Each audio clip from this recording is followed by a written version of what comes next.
This is the multi-voice text-to-speech podfic reading of A Cup of Sugar by MsAlexWP. It all started with a ramp. Well, if Harry was being realistic, and at 9.9 years old, he was quite capable of being realistic, it really started with that crappy day in the hospital. Surgery? But Padfoot. It's almost summer. His godfather, Sirius, crinkled his forehead and turned to the doctor. Is there any way we can put it off? He asked, but Harry knew the answer just by the look on the doctor's face. I wish we could have done it yesterday, she said solemnly. And that was that. Fast forward a month, and the surgery was over. It was awful, don't ask about it. His stitches were still in, and swimming was still out, even though their pool sparkled tauntingly from the backyard and the temperature outside soared to a steamy 97 degrees.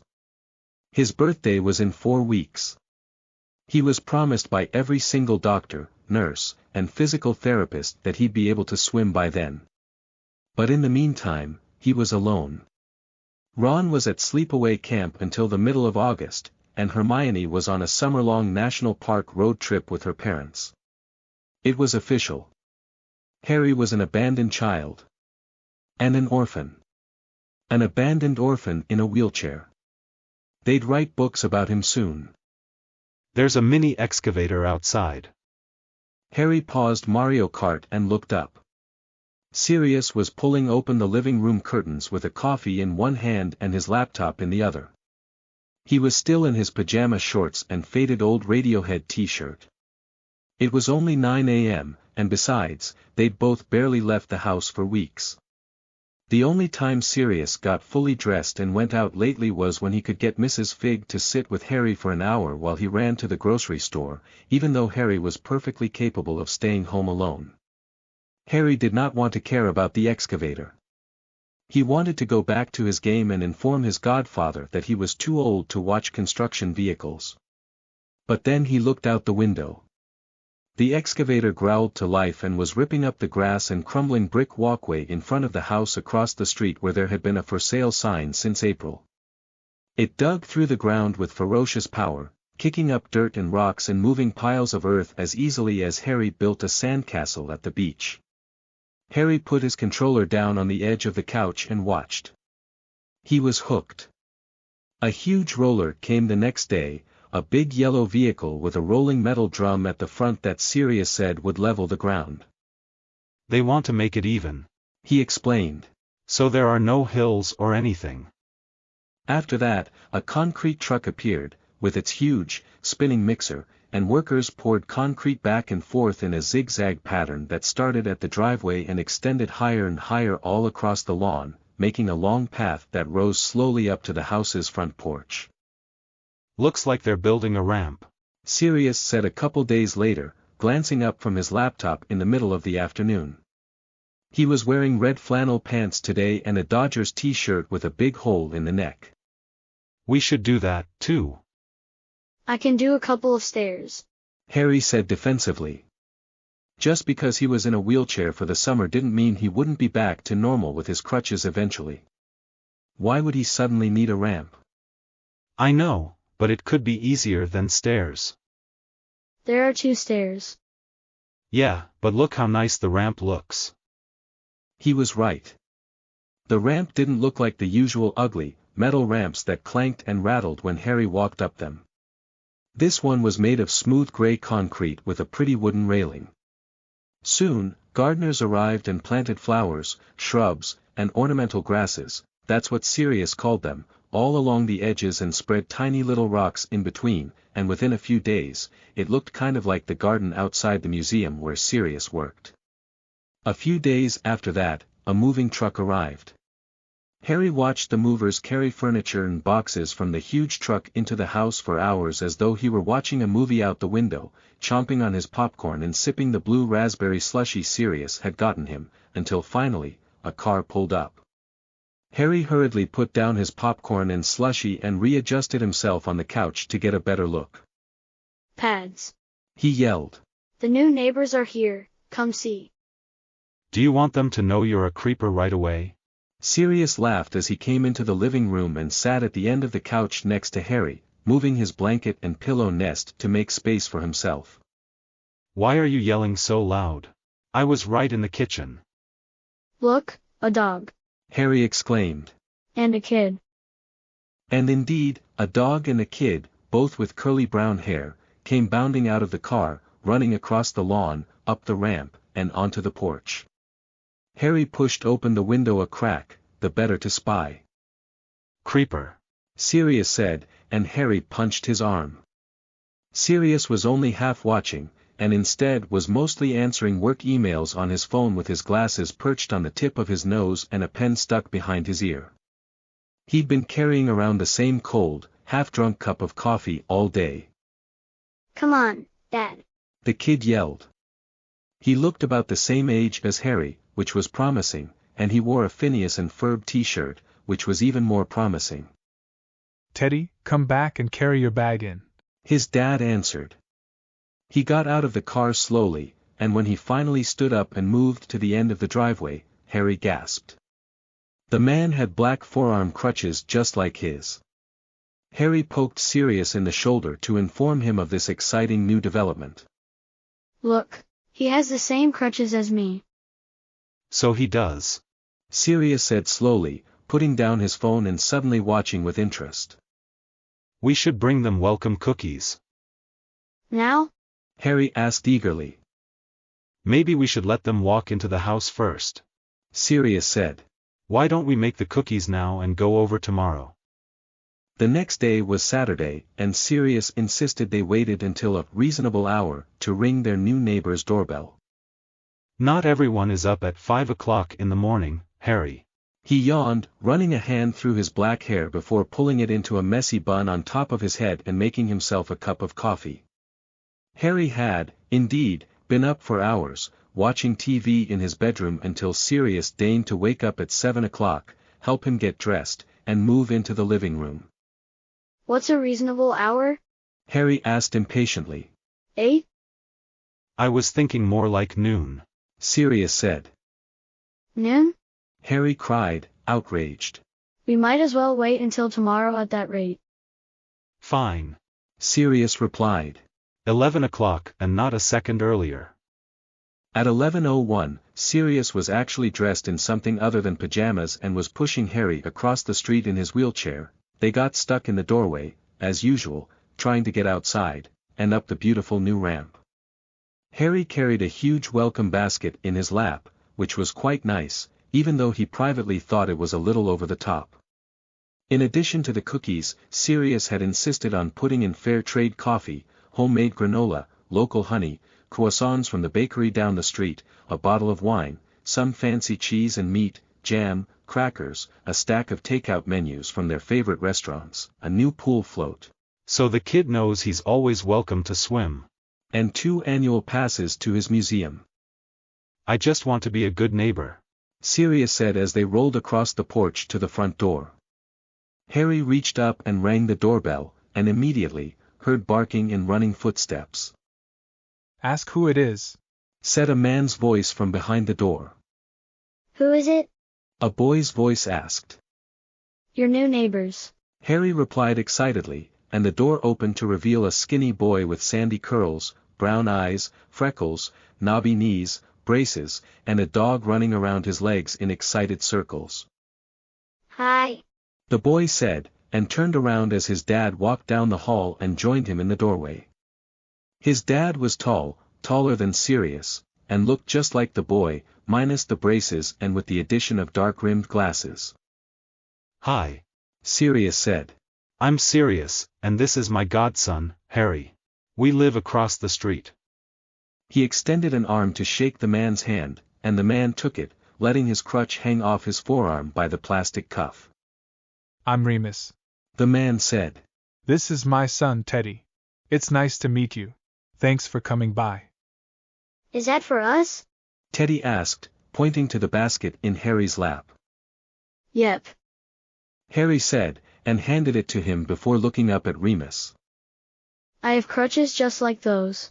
Except mine have stickers on them. Cool. Remus said.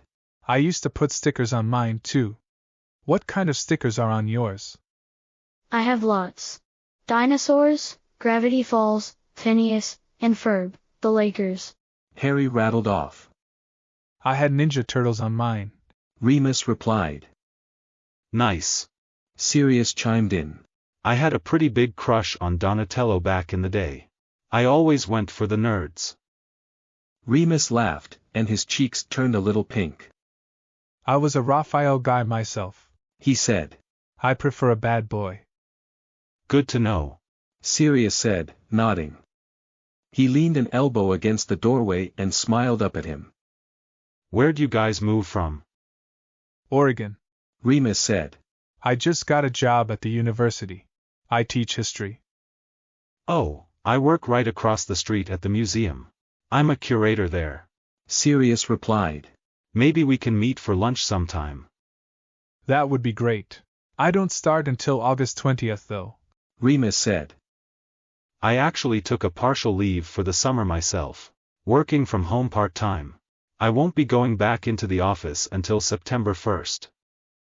Works out perfectly then. It really does. They were quiet for a moment, and Harry looked up at Sirius. He was gazing at Remus with a weird look on his face. For someone so cool, Sirius could be really awkward sometimes. Do you want to come in for a minute? Remus asked. There are boxes everywhere, but we could sit on the back patio for a while before it gets too hot. What do you think, Harry? Sirius asked. Harry had already been assessing Teddy and decided that he'd make a decent friend. He didn't seem to pay much, or any, attention to his wheelchair, which was a relief. Yeah, okay. He agreed, and they followed Remus and Teddy through the house, where boxes and furniture were stacked and scattered haphazardly in every room, until they reached the back door, which opened straight onto a flat patio where they'd already set up a table and chairs. Remus cranked open a patio umbrella and gestured for them to sit. Do you want some coffee or anything? Remus offered. I can make it iced. No thanks. Sirius said. Just the company is nice. Dad, can me and Harry play on the Switch inside? Teddy asked, and Harry sighed with relief. It was already too hot and humid to just sit and listen to grown-ups talk about boring crap like work and traffic.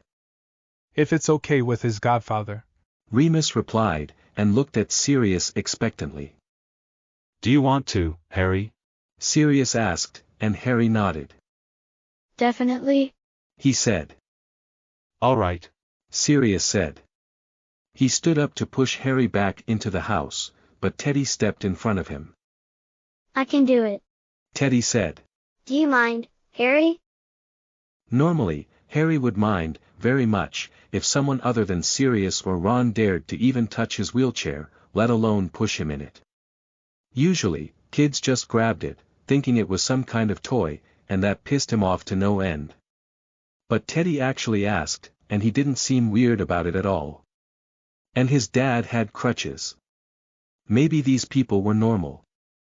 Sirius gave Harry a significant look that said, Say no if you want to. But Harry didn't want to say no. No, I don't mind. Harry said. See ya, pads. Okay, see ya. Have fun. Sirius said, sitting back down and turning to Remus. Guess you're stuck with only me, then. I think I'll manage. Remus replied with a small smile. Teddy steered Harry back inside and parked him in the living room where a couch was surrounded by boxes and a TV that was already set up. What grade are you in? Teddy asked, as he handed Harry a controller. Going into 5th. Harry said. What grade are you in? Going into 4th. Do you know who your teacher's gonna be? Harry asked. Mrs. Green. Teddy answered. I had her. Harry said. She's alright. She doesn't give a lot of homework, but she yells a lot when she's pissed off. Teddy just shrugged. So do I. He said with a laugh. What do you do for fun around here in the summer? Harry sighed. It had been 37 days since he'd had fun. Well, usually, I swim a lot in my pool with my friends. He said. But I had surgery a few weeks ago, and I can't swim until my birthday. And my best friends are gone for the summer. That sucks. Teddy said. When's your birthday? July 31st. That's in 2 weeks. Teddy said. Not too bad. I guess. Harry said. Still sucks. I'm so bored. And I miss my friends. At least you have friends. Teddy grumbled. All my friends are back in Oregon. I don't have any. You have one now. Harry said. Me. Okay. Teddy said, and turned on the game. They played for hours until their fathers ordered sandwiches for lunch, and several more hours until their fathers ordered pizza for dinner. It was nearly dark when they finally said goodbye, and Harry told Sirius on the way home that he hadn't had such a good day in a long time. Me either, kiddo. Sirius replied with a soft smile as he let them into the house. The next day, the doorbell rang. Here to borrow a cup of sugar. Harry heard Sirius say from the front hall. You did say I could come by if I needed anything. Remus's laughing voice replied. But no, not sugar. I'm unpacking, Teddy is bored, and he was wondering if Harry was around. Then I realized I didn't have your phone number, so here I am knocking on the door like it's Y2K. I've never been so grateful that I neglected to give a handsome man my phone number. Sirius said, and Harry rolled his eyes, but also registered his surprise. People always flirted with Sirius, but Sirius didn't usually flirt back. Teddy can come here if you want so they'll be out of your way. Harry's bored out of his mind, too. I'm sure he'd love some company. Just send Teddy over. And if you want some help later, text me, and we'll come by. But first I need your number. Remus reminded him. Don't worry, I'm not letting you get away without it again. And so it went for the next 2 weeks. Teddy would come over to watch movies or play video games while Sirius worked and Remus unpacked and organized the house. Hot days slid into warm nights, and the four of them built fires outside in Harry's backyard, roasting marshmallows and lighting sparklers. Harry showed Teddy the space under the big bush in the backyard that felt like a secret tree house, and even though the pool sat empty, Harry found that he didn't mind as much as he had at the beginning of the summer. You know, Remus has spina bifida, too. Sirius said one night after Teddy and Remus went home. He was standing in the bathroom doorway while Harry brushed his teeth. Okay. Harry said, through a mouthful of toothpaste, trying to sound nonchalant. He'd never met anyone else with spina bifida before, but didn't want to appear too interested. He didn't really like talking about it. And he also uses a wheelchair sometimes. Sirius continued. Wow. Harry said dryly. Sirius looked at him, waiting for something more. When Harry didn't reply, he pressed on. I thought if you ever had any questions that I couldn't answer, or wanted to talk to someone. He started, but Harry cut him off. No thanks.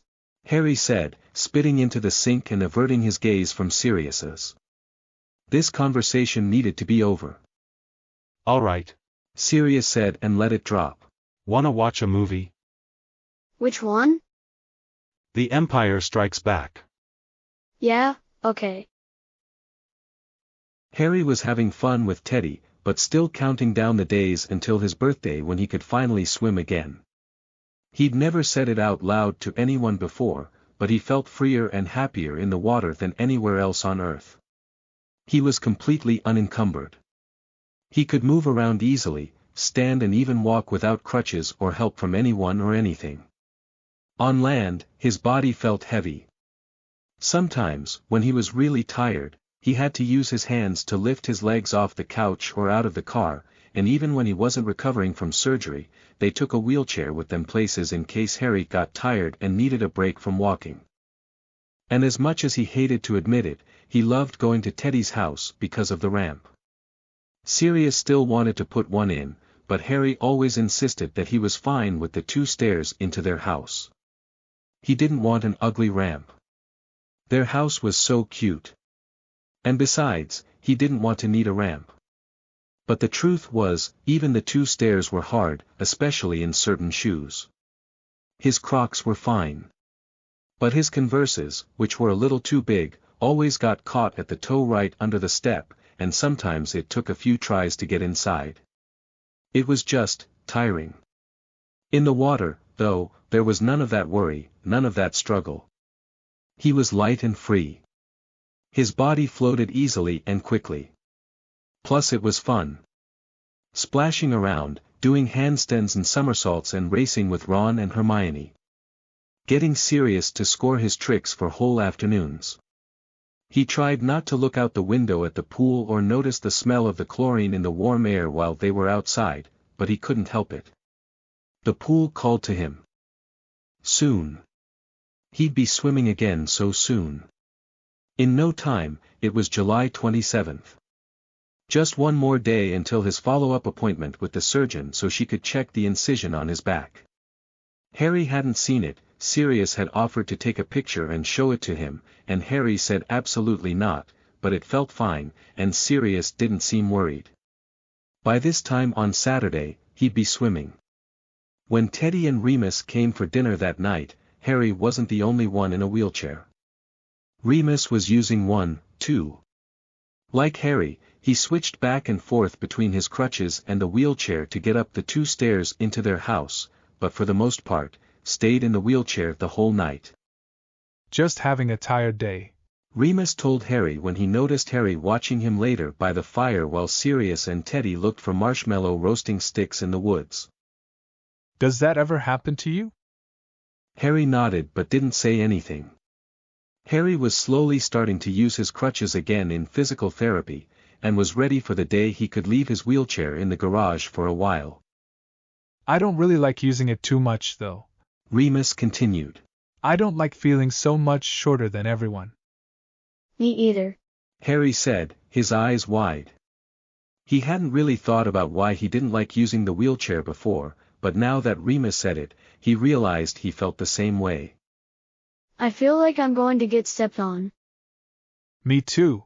Remus nodded. Plus I feel weird without my crutches. They're kind of a part of my body, you know? Yeah. Harry said, amazed. It was like Remus could see inside his head, putting words to things he didn't even know he was thinking and feeling. And I don't like that someone has to push me. I should get a chair like yours so I can push myself. He pointed to Remus's chair with the big wheels, and Remus nodded. It's definitely easier than waiting for someone to push you. Remus agreed. Or being annoyed that someone is pushing you too slow. Harry laughed. Oh my god, Padfoot pushes me so slow. He said. But my friend Ron runs with it, and it's really fun. Have you ever flown down a hill? Remus asked, and Harry nodded. Yeah, all the time. And I even fell out once. He remembered happily. But don't tell Padfoot. He'd flip out. Your secret's safe with me. Remus assured him with a laugh, then quieted. Shh! Remus said, gesturing to the woods where Sirius and Teddy approached with sticks, and Harry made sure he stopped laughing, too. Sirius sat down in an Adirondack chair between Harry and Remus and handed them each a stick before putting another log onto the fire, sending a little piece of ash into the sky.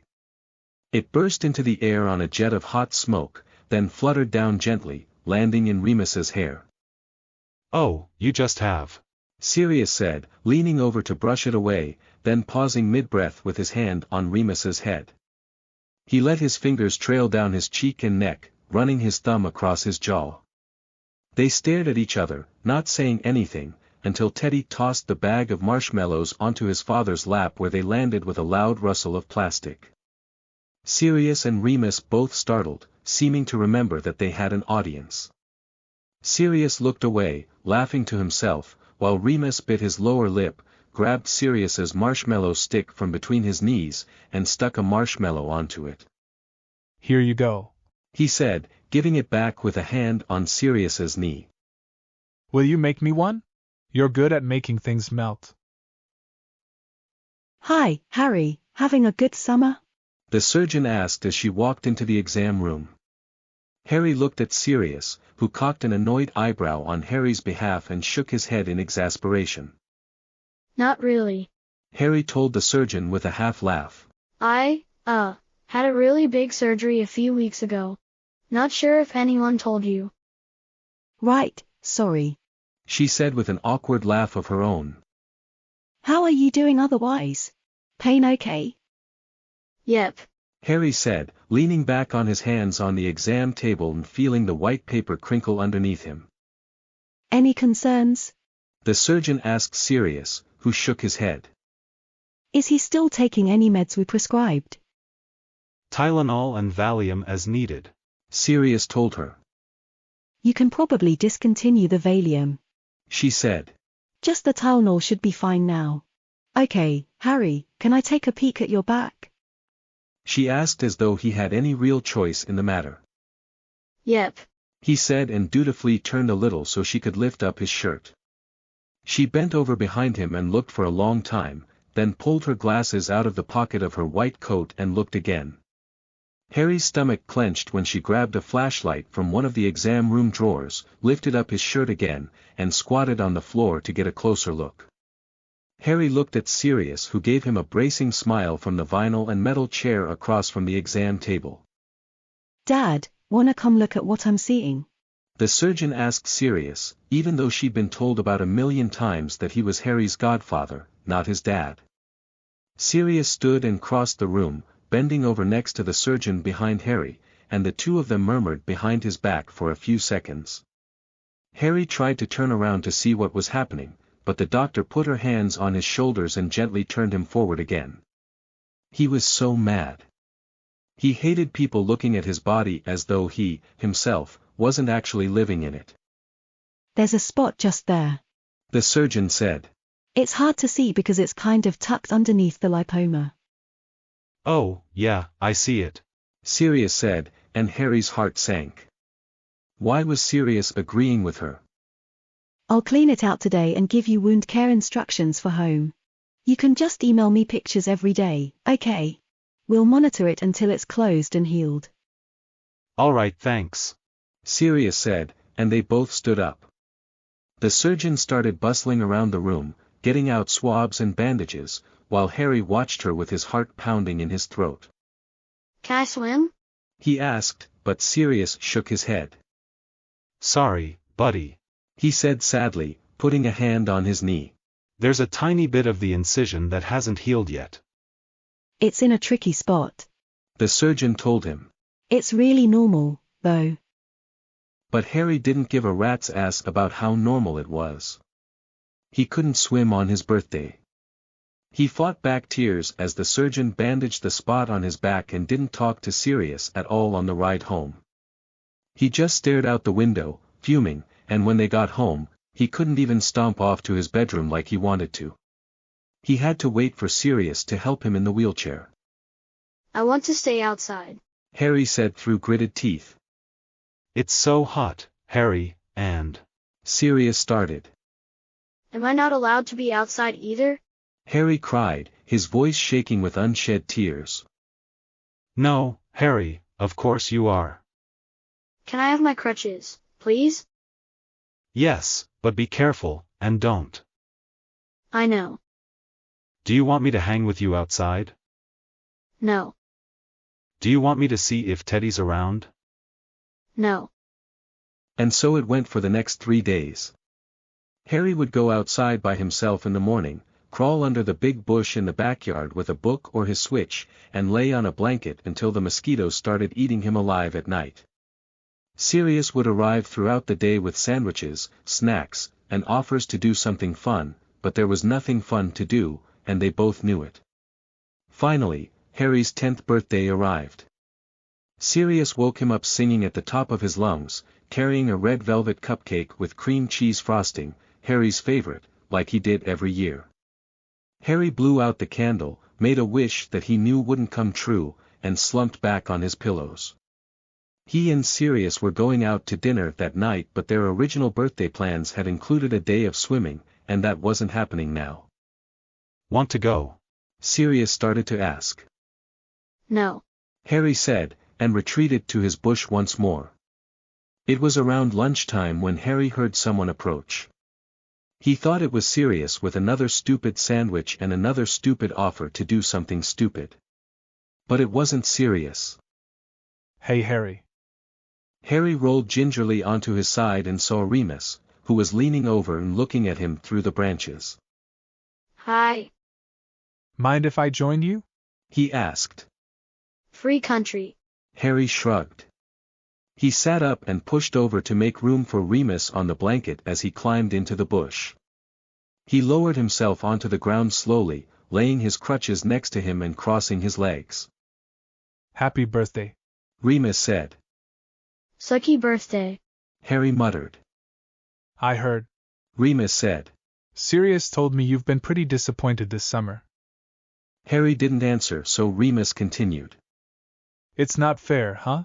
He asked, as Harry stared at a tiny black spider that was slowly lowering itself from one branch to another by a strand of translucent web. Once again, Harry's brain whirred and raged, but he was also amazed by Remus's words.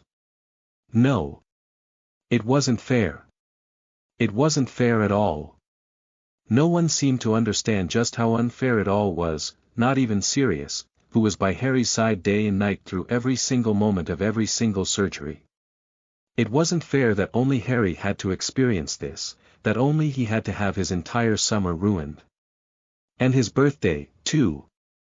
No. Harry muttered, brushing away a tear. It's not fair. I've had that surgery before. Remus told him. I know how much it sucks. Harry looked up at him, wide-eyed. You have? Yep. Remus said. 5 times, actually. But I don't remember the first few. I've had it 3 times. Harry said. But I don't remember the other 2, either. Did you puke? Oh yeah. Remus nodded, his eyes wide. I puked 23 times. Harry said proudly. Wow. I never counted. But I bet it was up there. Remus said. Did you get, like, the worst headache of your life? Yes. Harry said.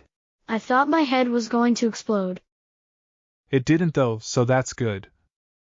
Remus said, ruffling his hair. They sat in silence for a few minutes. I wanna swim. Harry said finally. I know. Remus said. I wish you could. Did they explain why you can't? Germs from the water. Harry grumbled. But pools are clean. They're not that clean. Haven't you ever peed in a pool? Remus asked, and Harry laughed. Yes, he had. Anyway. Remus said. I know it's not swimming, but I was thinking that maybe we could all go to the movies tonight. Harry wanted to go to the movies, but the handicapped seats sucked, they were so close to the screen. And he had to sit in them because of the surgery. He sighed and looked down at his knees, but before he could answer, Remus seemed to read his mind, yet again. Not the regular movie theater, Remus said. A brand new one they just built a couple towns over. There are no steps, you can order dinner, and they're playing The Empire Strikes Back tonight. I love that movie. I heard. Remus said and pulled out his phone. It starts in a few hours. If we go soon, maybe we can talk Sirius into stopping for ice cream on the way. What do you think? Okay. Harry agreed, and they climbed out of the bush. All in all, it wasn't the worst birthday ever. The movie was great, and even better on the big screen than at home. Harry didn't even mind that Sirius kissed Remus right after Han kissed Leia when they thought Harry and Teddy weren't looking. And a couple of weeks later, when his back was finally healed and he could get in the pool for the very first time all summer, Harry agreed to something he never thought he would. A ramp. They really are easier.